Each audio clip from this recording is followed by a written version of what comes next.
நான் இவ்வளோ தூரம் வந்து அரசியலில் என்னுடைய சினிமா கரியரை விட்டுட்டு வர்றேன்னா நான் அந்த சீட்டில் உட்காரத்துக்கு தானே வரேன். அப்போ நான் எதுக்கு அதை விட்டு கொடுக்கணும்?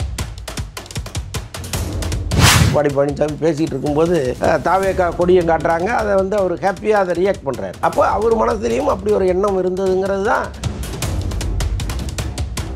விஜய் தனியார் நின்ட்டாருன்னா டிஎம்கே தான் முதல்வராக உட்கார போகிறாங்க அப்படின்னு உங்களுக்கு அதான் தோணுது. ஆமாம், கட்டாயமாக எவ்வளவு கம்மியாக ஓட்டு வாங்கினாலும் சரி, எத்தனை தொகுதியில் தோற்றாலும் சரி, ஒன்றும் பிரச்சனையே கிடையாது. எங்களுடைய கொள்கையை மக்கள் ஏற்றுக்கொள்கிற வரைக்கும் கூட்டணி பேச்சுவார்த்தைகள் ஆரம்பிக்கும் பொழுது பயங்கர ஹைப்பில் இருப்பாங்க. அப்படியே அவங்கள பேசி பேசி பேசி கடைசியாக கொண்டு வந்து விஜய் எடுக்கிற முடிவுகளும் மாறும், அதிமுக எடுக்கிற முடிவுகளும் மாறும். சொல்ல முடியாது, அதிமுகவே கூட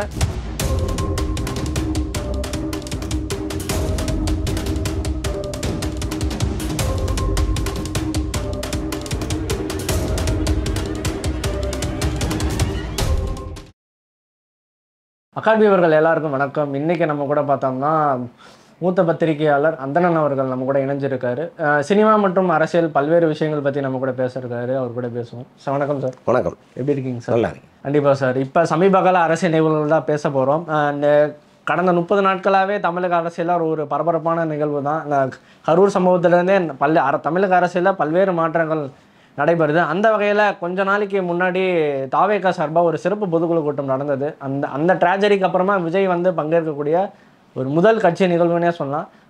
பல்வேறு விஷயங்கள் அந்த கூட்டத்தில் நடைபெற்றது, பல தீர்மானங்கள். அதில் முக்கியமான தீர்மானம்னா அதிமுக கூட கூட்டணி இல்லை, முதல்வர் வேட்பாளர் விஜய் தான் அப்படின்ற மாதிரி சொல்லியிருந்தார். ஃபஸ்ட்டு இந்த முடிவை எப்படி சார் பார்க்குறீங்க? ஏன்னா இது மிகப்பெரிய முடிவாக தான் பல்வேறு அரசியல் கிரிட்டிக்ஸும் பார்க்குறாங்க. இந்த முடிவை எப்படி பார்க்குறீங்க?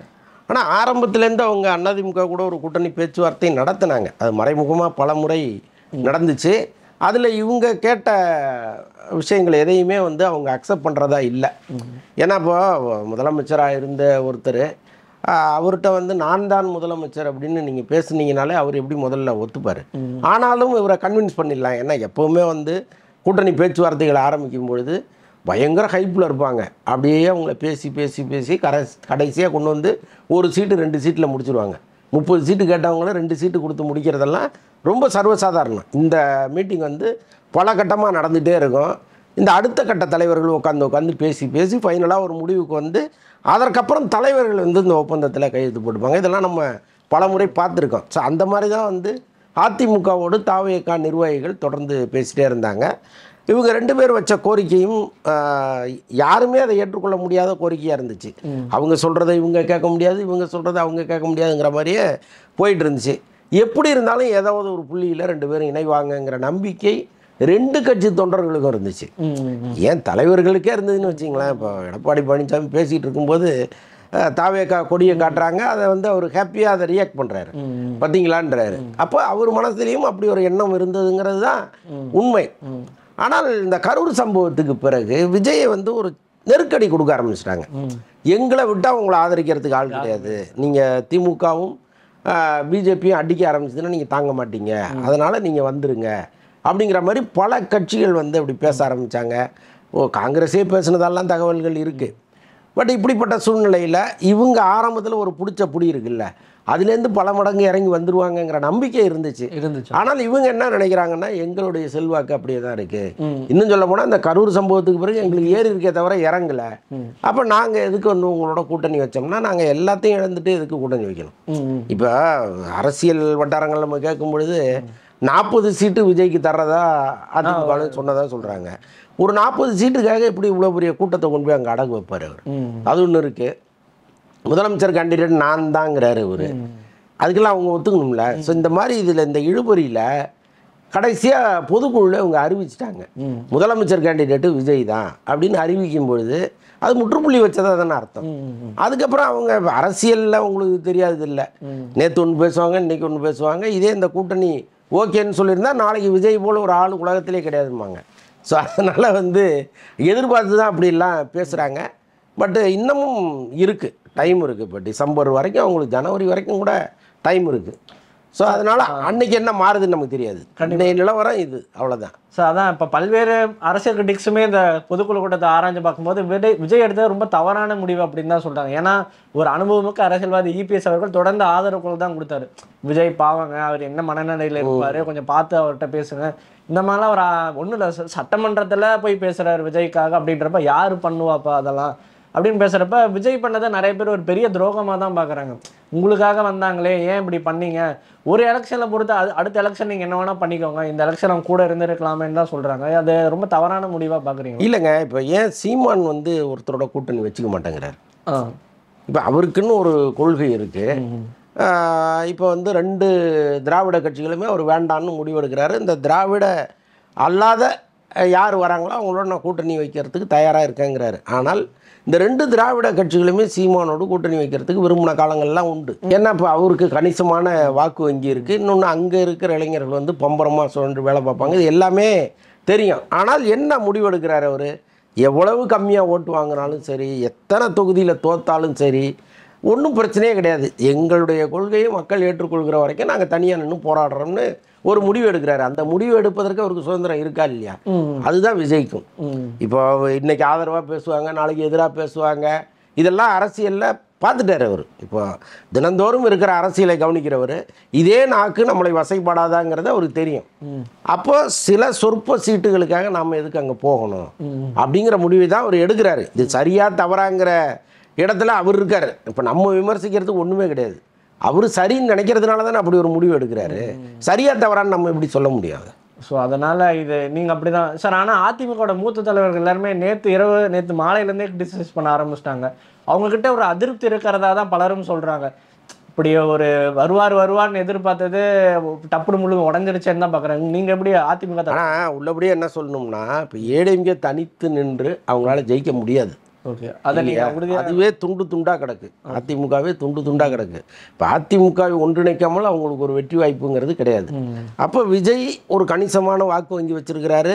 இவர் அங்கே போகும்போது அவங்களுக்கு லாபம் அதிகம். இப்போ விஜய்க்கு என்ன வாக்கு வங்கி இருக்குங்கிறத இப்போ விஜய் அவர் ஓரளவுக்கு கணிச்சு வச்சிருக்கிறார். இப்போ அவர் தரப்புலேருந்து சர்வே எடுக்கிறாங்க.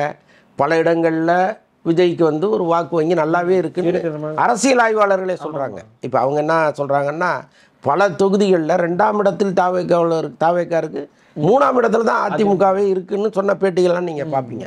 அப்போ அவங்களுக்கு ஒரு கான்ஃபிடென்ட் இருக்குது, நாம் 2ஆம் இடத்துல இருக்கோம்.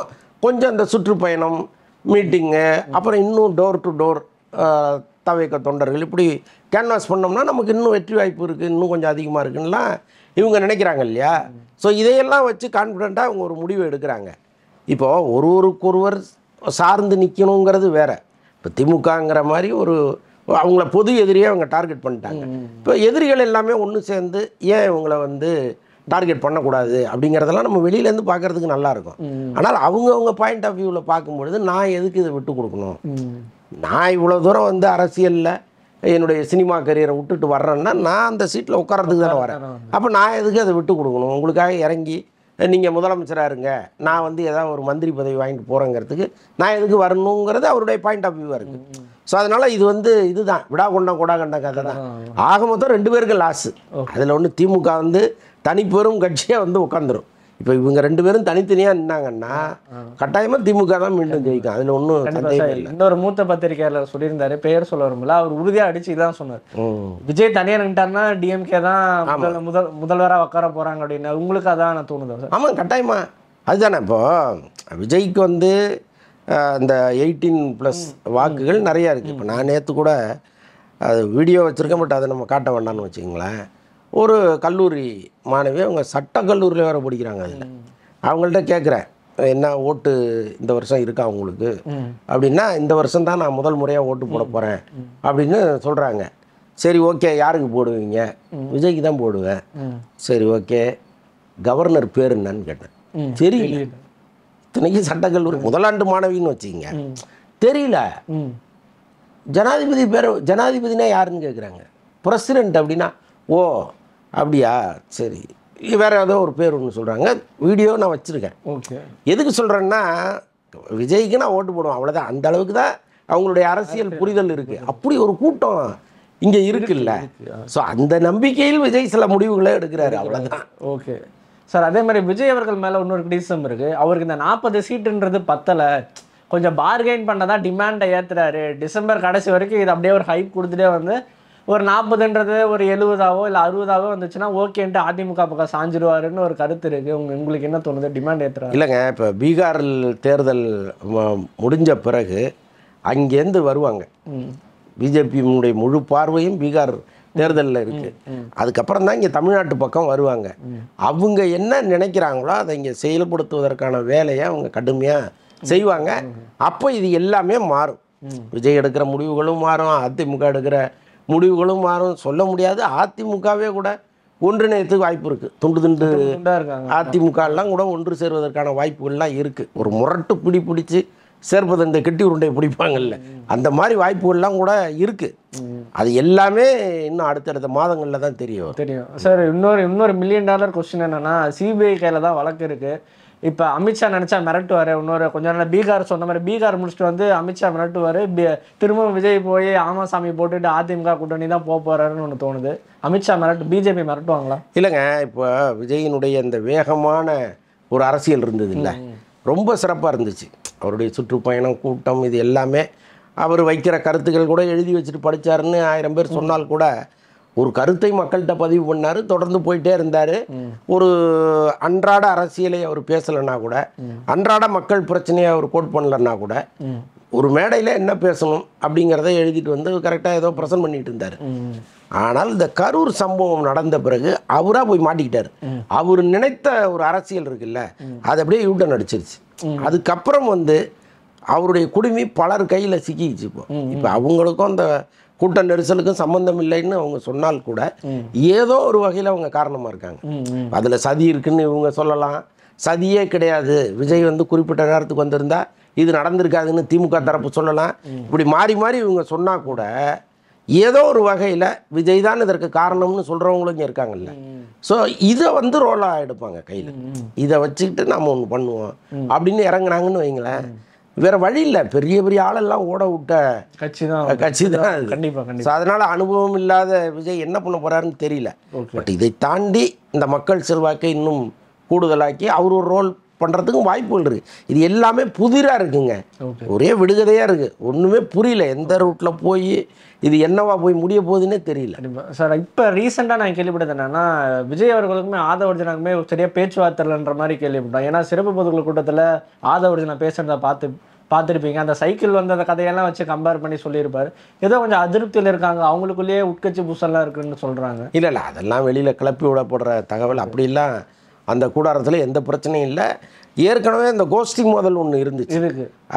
வந்து புஷி ஆனந்த், அப்புறம் வந்து புதிதாக இணைந்தவர்கள் ஆதவர்ஜுனா, இவங்க எல்லாருக்குமே ஒரு சின்ன ஈகோ பிரச்சனை இருந்துச்சு. அதெல்லாம் கூப்பிட்டு விஜய் சரி பண்ணிட்டார். இப்போ அவங்கவுங்களுக்கு தனித்தனியாக பொறுப்புகளை கொடுத்துட்டா ஒருத்தர் பொறுப்பில் இன்னொருத்தர் நுழையக்கூடாது, பிரச்சனை இல்லாமல் இருங்கிறத ஒரு தெளிவாக சொல்லிட்டார். ஸோ அதனால் வந்து விஜய் ஆதவர்ஜுனாட்ட பேசாமல் இருக்கார் அப்படின்லாம் ஒன்றும் கிடையாது. இன்னும் நீங்கள் நல்லா கவனிச்சிங்கன்னா தெரியும், ஆதவர்ஜுனா பேசுனதை விஜய் ரொம்ப ரசித்தார் இல்லையா? ஸோ அதனால் கோவப்படுறதுக்கு அதில் ஒன்று எதுவுமே இல்லை சார். அதே மாதிரி இப்போ விஜய் பார்த்தோம்னா அவர் பிரச்சாரத்துக்கு போய் 40 நாட்கள் ஆகுது, அவர் அமைதியாகவே இருக்கார். என்ன முடிவு பண்ண போகிறாங்க, அடுத்த கட்ட பிரச்சாரம் எப்படி இருக்க போகுது, இன்னும் அமைதியாகவே இருந்தால் என்ன அர்த்தம், என்ன தோணுது உங்களுக்கு? இல்லைங்க, அவங்க ஏதாவது பிளான் பண்ணிகிட்டு இருப்பாங்க. விஜயினுடைய குணமே அமைதியாக இருக்கிறது தான். பல பேர் வந்து இந்த 30 நாள் அமைதியை தான் இன்றைக்கி நெகட்டிவாக பேச ஆரம்பிச்சிருக்காங்க. அது எங்கேயோ ரோல் பண்ணுது. ஓகே, நம்ம அதை இல்லைன்னுலாம் சொல்ல முடியாது. இப்போ 30 நாள் அவர் அமைதியாக இருந்ததை இவங்க நியாயப்படுத்துகிறாங்க. நாங்கள் எங்கேயும் ஓடி ஒளியில, நாங்கள் அவங்களுடைய துக்கத்தையும் நாங்கள் பகிர்ந்துக்கிட்டோம் அப்படின்லாம் இவங்க 1000 காரணங்கள் சொன்னால் கூட அதை ஒரு குறிப்பிட்ட சிலர் தான் ஏற்றுக்கிறாங்களே தவிர பெரும்பான்மையானவர் அது தப்புங்கன்னு தான் சொல்லிட்டு இருக்காங்க. ஸோ அதெல்லாம் அரசியலில் ரோல் பண்ணும். இதையெல்லாம் சரி பண்ணுகிற அளவுக்கு அவர் வேகம் எடுக்கணும். சும்மா வந்து நான் மறுபடியும் உள்ளே உட்காந்துட்டு ஒரு அரசியல் பண்ணுவோன்னா அது வேலைக்கே ஆகாது. அப்போ ஒரு வெளியில் வரணும். ஒரு இப்போ பரந்தூர் வந்தார், இப்போ அடுத்த கட்டம் என்னாச்சு, அதுக்கப்புறம் திரும்ப போகணும்ல, என்ன நடந்ததுன்னு கேட்கணும்ல.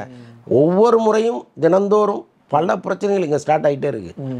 அதில் வந்து இப்போ ஆதவர்ஜுனா மாதிரி, அருண்ராஜ் மாதிரி இவங்க எல்லாமே ஸ்பாட்டுக்கு போகணும். தினந்தோறும் அந்த கள அரசியலை இவங்க பார்த்துட்டே இருக்கணும். அப்போ தான் மக்களுக்கும் வந்து இவங்க நம்ம கூட இருக்கிறாங்கங்கிற நம்பிக்கை வரும்.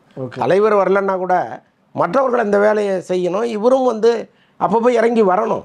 எல்லாத்துக்கும் போலீஸ் பர்மிஷன் கேட்டுட்டு இருக்க முடியாதுல்ல. இப்போ எந்த தலைவர் போலீஸ் பர்மிஷன் கேட்டு போகிறாரு? அப்படி ஒன்றும் கிடையாதுல்ல.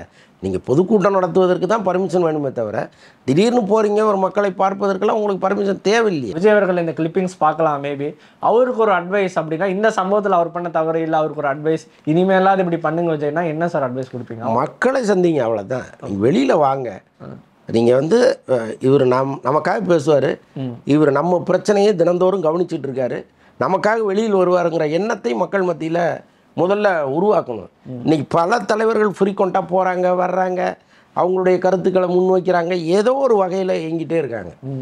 பட் இவர் மட்டும் வந்து வீட்டிலே இருக்கார். ஒரு அரசியல் பண்ணிக்கிட்டு இருக்காங்க, உள்ளேருந்து வியூகங்களை வகுக்கிறாங்க, எதிர்கால அரசியல் எப்படி கொண்டு போகிறது, தாவேக்காவை எப்படி ஆட்சி கட்டில் உட்கார வைக்கிறது, பல ஆலோசனைகள் நடக்குது. எல்லாமே மக்களோடு சேர்ந்து தான் நீங்கள் பண்ணணும். நீங்கள் தனி ஆலோசனை பண்ணி என்ன நடக்க போகுதுங்க? உண்மை இல்லையே. அப்போ நீங்கள் மக்களை போய் மீட் பண்ணிகிட்டே இருக்கணும், மக்களுக்காக பேசணும். அது இந்த நிமிஷம் வரைக்கும் நடக்கலை. அதை அவர் பண்ணணும். சரி, ஓகே சார். இவ்வளோ நேரம் கொடுத்து பேசுனது நினைச்சேன். இதே மாதிரி இன்னொரு நேர்காணல் சந்திப்போம். நன்றி.